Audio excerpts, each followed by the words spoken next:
Hi friends, welcome to my channel. இந்த வீடியோவில் ஆடி அமாவாசைக்கு நான் வீட்டில் சிம்பிளாக செஞ்ச வழிபாடு தான் பார்க்க போகிறோம். ஸோ வீடியோ ஸ்கிப் பண்ணாமல் ஃபுல் வீடியோ பாருங்கள். லைக் பண்ணுங்கள், கமெண்ட் பண்ணுங்கள், சப்ஸ்கிரைப் பண்ணிக்கோங்க. வாங்க வீடியோக்குள்ளே போகலாம். மார்னிங் நேரமாக எழுந்தாச்சு. இன்றைக்கி ஆடி அமாவாசை. ஸோ என்னுடைய பூஜை ரூமுக்குள்ளே இருக்கக்கூடிய எல்லா விளக்குகளையும் எடுத்துகிட்டு என்னுடைய சிலைகளையும் எடுத்து நல்லா வாஷ் பண்ணி மஞ்சள் குங்குமம் வச்சுட்டேன். பூஜைக்குரிய விளக்குகள் இருந்தாலும் சரி அல்லது சிலைகள் இருந்தாலும் பார்க்கும்போது மங்களகரமாக இருந்தால் அங்கே மகாலட்சுமி வாசம் செய்வாங்கன்னு ஐதீகம் இருக்குது. ஸோ நம்மளுடைய பூஜை பாத்திரங்கள் இருந்தாலும் சரி சிலைகள் இருந்தாலும் மஞ்சள் குங்குமம் வச்சு பூக்களால் அலங்காரம் பண்ணி வச்சுக்கலாம்.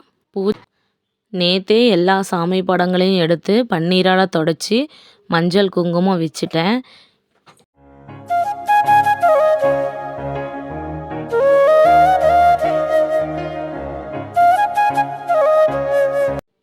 நெக்ஸ்ட்டு என்கிட்ட இருக்கக்கூடிய எல்லா சாமி படங்களுக்கும் பூக்கள் வச்சிடலாம்.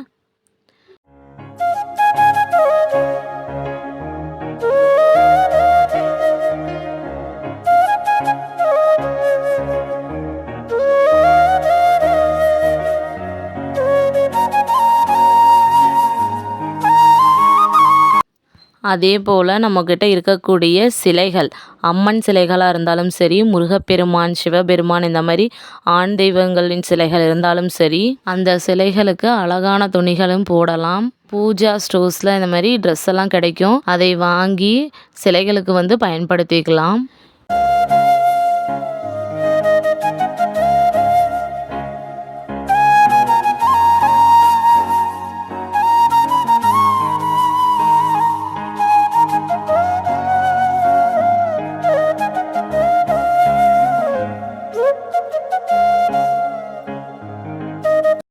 வீட்டில் முக்கியமாக ஏற்றக்கூடிய விளக்கு காமாட்சி விளக்கு, குத்து விளக்கு. பிடித்த தெய்வங்களுக்கு பிடித்தமான விளக்கு ஏற்றுவோம்.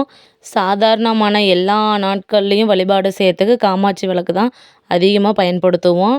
குத்து விளக்கு ஃபங்க்ஷன் டைமில் நம்ம யூஸ் பண்ணுவோம். அப்படிப்பட்ட காமாட்சி விளக்குன்னு சொல்லக்கூடிய கஜலட்சுமி விளக்கு தான் இது. மஞ்சள் குங்குமத்தால் ஒற்றைப்படையில் எத்தனை பொட்டுகள் வேணுமானாலும் வச்சுக்கலாம். ஒரு தட்டில் பச்சரிசி பரப்பியோ அல்லது பூக்களால் அலங்காரம் பண்ணி இந்த காமாட்சி விளக்கை வச்சுக்கலாம். நான் பூக்களாலேயே அலங்காரம் பண்ணி என்னுடைய விளக்கை வச்சுருக்கேன்.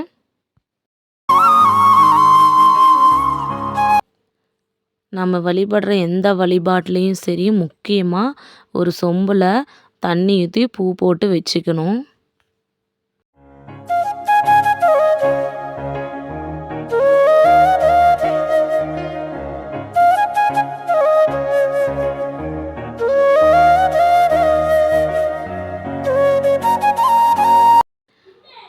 நான் எப்போவுமே இந்த பூ யூஸ் பண்ணேன்னா இந்த பூவுக்கு நடுவால் குங்குமம் வைப்பேன். இந்த பூவில் குங்குமத்தோட பூஜை ரூமை பார்க்கும்போது அவ்வளோ ஒரு அழகாக இருக்கும், மங்களகரமாகவும் இருக்கும். எப்போதுமே என்னுடைய பூஜை ரூமில் இருக்கக்கூடிய பொருட்கள் கல்லுப்பு, பருப்பு, மஞ்சள், பச்சரிசி இதெல்லாம் எப்போவுமே என்னுடைய சாமி ரூமில் மாதத்துக்கு ஒரு முறை மாற்றி வச்சுக்கிட்டே இருப்பேன். நெக்ஸ்ட்டு காமாட்சி விளக்கு, ஆத்ம விளக்கு, வெற்றிலை தீபத்துக்கு எல்லாத்துக்கும் எண்ணெய் விட்டு திரி போட்டு எல்லா தீபங்களையும் ஏற்றிடலாம். காமாட்சி விளக்குக்கு நார்மலான தீப எண்ணெய் தான் ஊற்றிருக்கேன்.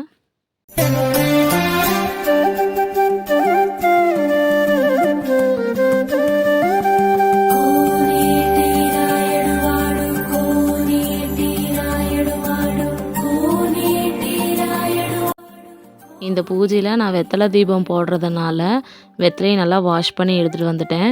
இதுக்கு மஞ்சள் குங்குமம் வச்சிடலாம். இந்த 6 தீபங்களுக்கும் சுத்தமான நெய் ஊற்றி திரி போட்டுக்கலாம். இந்த தீபங்களை எல்லாத்தையும் எடுத்து வெத்தலையில் வச்சு பூக்களால் அலங்காரம் பண்ணிக்கலாம். ஒவ்வொரு தீபத்துக்கும் ஒவ்வொரு பூக்கள் வச்சு அலங்காரம் பண்ணியிருக்கேன். சாமி படங்களுக்கு பூவாலேயும் அலங்காரம் பண்ணியாச்சு. விளக்குகளுக்கும் மஞ்சள் குங்குமம் வச்சு அலங்காரம் முடிஞ்சாச்சு. வெற்றிலை தீபங்களும் ரெடி பண்ணிட்டோம்.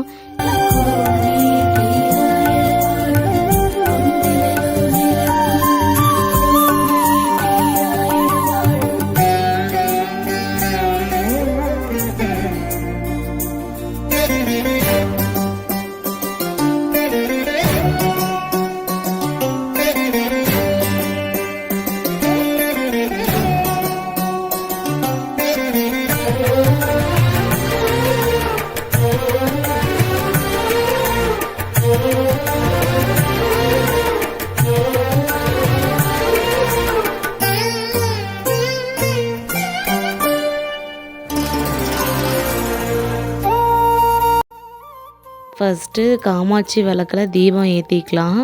அடுத்து ஆத்ம விளக்கும், நெக்ஸ்ட்டு வெத்தலை தீபத்தில் இருக்கக்கூடிய எல்லா விளக்குகளையும் ஏற்றிக்கலாம்.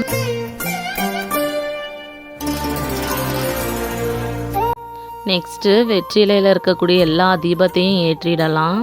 இந்த வெற்றிலை தீபத்தை செவ்வாய்க்கிழமை, கிருத்திகை, சஷ்டி இந்த மாதிரி முருகப்பெருமானுக்கு உகந்த நாளில் ஏற்றி வரலாம். திருமணம் ஆகாதவர்கள் திருமணம் ஆகணும்னும், குழந்தை வரம் வேண்டியும், கடன் பிரச்சனைகள் தீரணும்னு சொல்லி செவ்வாய்க்கிழமைக்கு ஹோரை நேரத்தில் 8 to 9க்கு வெற்றிலை போட்டு வழிபாடு செய்யலாம். இப்போ நம்ம பூஜையை ஸ்டார்ட் பண்ணிடலாம். எப்போதுமே பூஜையை ஸ்டார்ட் பண்ணனதுமே எல்லா தெய்வங்களுக்கும் ஊதுபத்தி காட்டணும். ஊதுபத்தி ஒற்றைப்படையில் இருக்கணும். நான் 3 ஊதுபத்தி வச்சுருக்கேன்.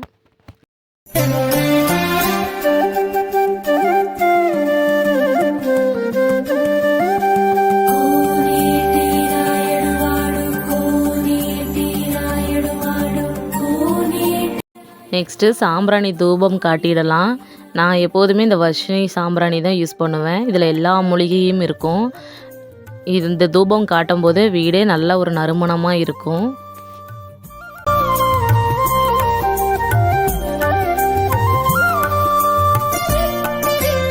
ஃபைனலாக கற்பூரம் காட்டிடலாம். எல்லா தெய்வங்களுக்கும் நம்ம கற்பூரம் காட்டும் போதே நம்மளுடைய வேண்டுதல் என்னவோ அதை மனமுருகி கேட்கணும். கற்பூரம் எப்படி கரைஞ்சி போகுதோ அதுபோல் நம்மளுடைய கஷ்டங்களும் கரைஞ்சி போகும்னு நம்புவோம்.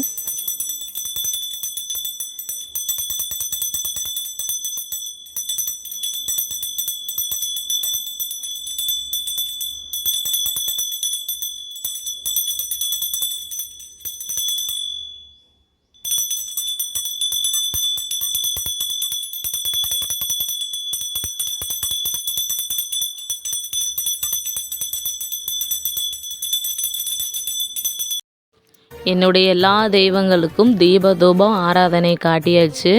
இங்கே பாருங்கள் எவ்வளோ அழகாக இருக்காங்க என்னுடைய எல்லா தெய்வங்களும்.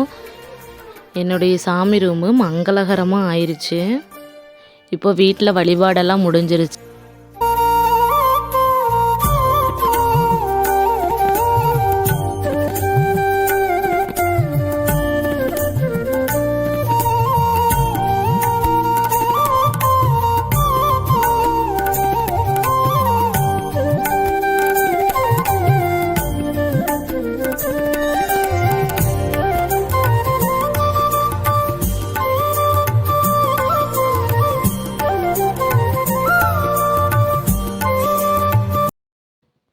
நான் பூக்களாலே அலங்காரம் பண்ணி என்னுடைய விளக்க வச்சுருக்கேன். இங்கே பார்த்தீங்களா இந்த விளக்கு எப்படி இருக்குன்னு சொல்லி? இதோட தீபத்தை பாருங்கள். பொதுவாக தெய்வங்கள் எல்லாம் இந்த தீப ஒளியில் தான் தெரியும்னு சொல்லுவாங்க. வாராகி அம்மனை கும்பிட்றவங்களுக்கும் இந்த மாதிரி தீபத்தில் காட்சி தருவாங்கன்னு.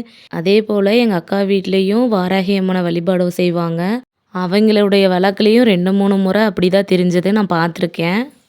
நானும் என்னுடைய தெய்வம் இந்த தீபத்தில் காட்சி கொடுக்குறாங்கன்ட்டு முழுமையாக நம்புகிறேன். எங்கள் வீட்டு பக்கத்தில் இருக்கக்கூடிய முருகன் கோவிலுக்கு தான் போகிறோம்.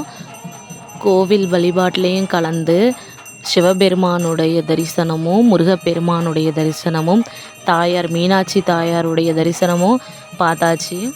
ஃபோட்டோஸ் எல்லாம் டேக் பண்ணுறேன், நீங்களும் பாருங்கள். இந்த வீடியோ உங்களுக்கு பிடிச்சிருந்தா லைக் பண்ணுங்கள். இது போல் இன்ட்ரெஸ்டிங்கான வீடியோ வேணும்னா என்னோடய சேனலை சப்ஸ்கிரைப் பண்ணிக்கோங்க. பக்கத்தில் இருக்க பெல் ஐக்கானை கிளிக் பண்ணுங்கள். அப்போ தான் நான் போடுற வீடியோ உங்களுக்கு நோட்டிஃபிகேஷனாக வரும். நெக்ஸ்ட் வீடியோவில் பார்க்கலாம். பாய்.